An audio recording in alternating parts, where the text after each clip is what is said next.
In a forgotten corner of an old Parisian apartment, nestled within a secret compartment of a dilapidated writing desk, lay a letter dated November 1918, sealed with black wax, bearing a single, chilling instruction: never, under any circumstance, to be opened. This isn't a mere family secret. This is the Valois Confession, a document so incendiary, its contents could have rewritten the understanding of the Great War's final, desperate days. For decades, it remained undisturbed, a silent guardian of a truth too heavy for history to bear. The desk itself was nothing remarkable, just an antique from a bygone era, purchased at a provincial estate sale. It sat for years, a benign piece of furniture, until a young historian, cleaning out her grandmother's inherited belongings, felt a curious looseness in its construction.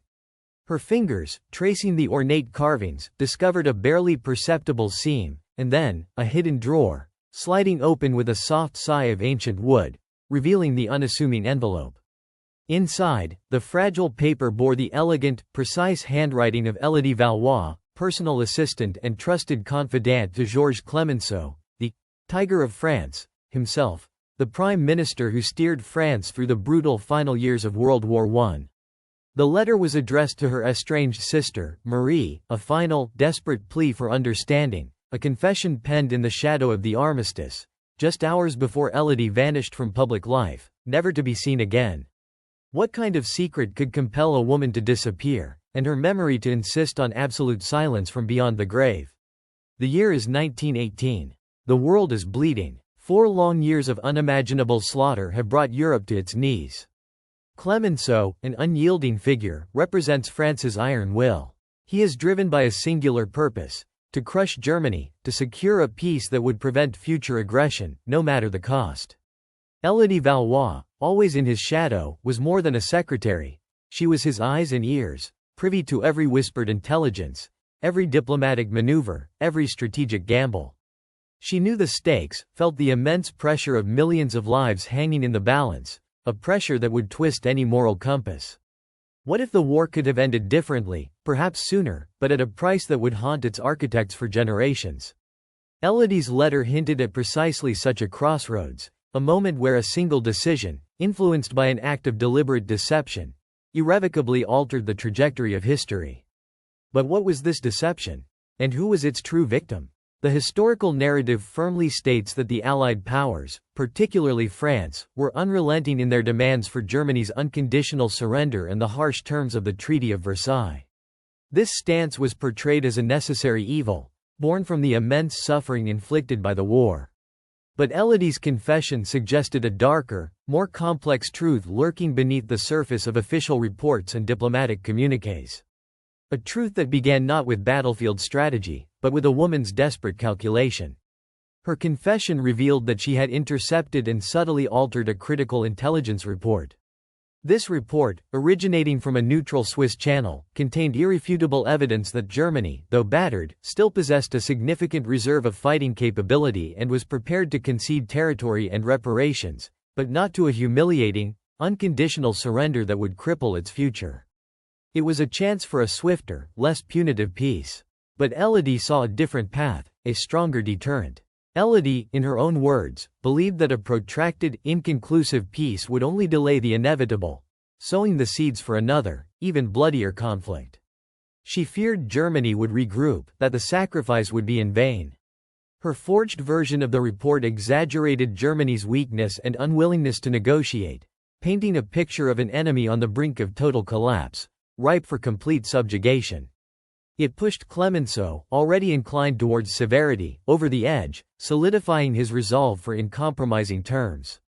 The stakes were immense. If her deception had been discovered, it would have shattered Clemenceau's authority, undermined the entire peace process, and perhaps even prolonged the fighting as trust evaporated between allies and enemies alike.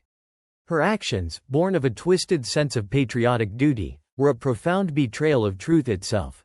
Yet she believed they saved lives by forcing an immediate, decisive end. The historian who found the letter stared at the elegant script, grappling with the weight of this revelation. Could one woman, driven by conviction, truly have orchestrated such a profound manipulation of a global event?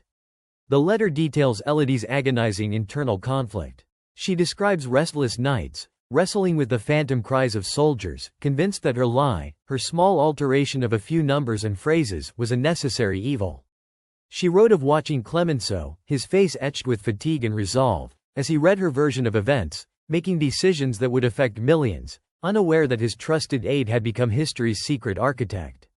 Her words painted a vivid picture of the moral quagmire she found herself in, a woman convinced she was doing what was right, even as she corrupted the truth.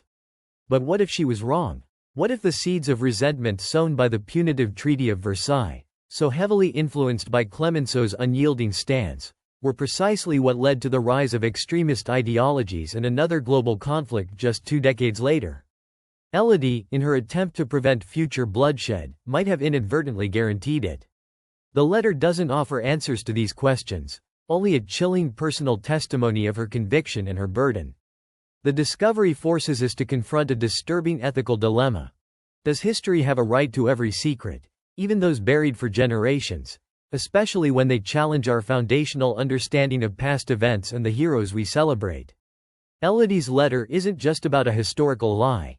It's about the silent sacrifices, the personal decisions made in the shadows that reshape the world, and the unknown cost of perceived victory. It asks whether we prefer a clean, heroic narrative or the messy, often uncomfortable truth of human fallibility. Even with the letter laid bare, tantalizing questions linger. Did anyone else suspect Elodie's actions? Did Clemenceau ever have doubts about the intelligence he received? What became of Marie, her sister, and why was the letter never delivered? The document itself is a fragment, a glimpse through a keyhole into a vast, complex room of hidden motives and unspoken fears. It doesn't provide all the answers, but it shatters the illusion of simplicity. This one letter, a fragile whisper from the past, dramatically recontextualizes the Treaty of Versailles and the immediate aftermath of World War I. It transforms Clemenceau from an uncompromising leader driven solely by political conviction into a powerful figure unknowingly steered by the secret machinations of his most trusted aide. It's a stark reminder that the grand narratives of history are often built upon a myriad of tiny, personal choices, some noble, some tragically misguided, all shrouded in secrecy. The Valois Confession doesn't just reveal a secret, it forces us to reconsider the very nature of truth in historical accounts. It asks us to look beyond the celebrated figures and official records, to ponder the unseen hands that nudge destiny, the untold stories of sacrifice and manipulation that shape our world. This archive, always vigilant, always searching, found a letter never meant to see the light of day, and in doing so, illuminated the profound and often uncomfortable truth that the greatest secrets often hide in plain sight, waiting for the curious hand to find them. And for history to finally reckon with their weight.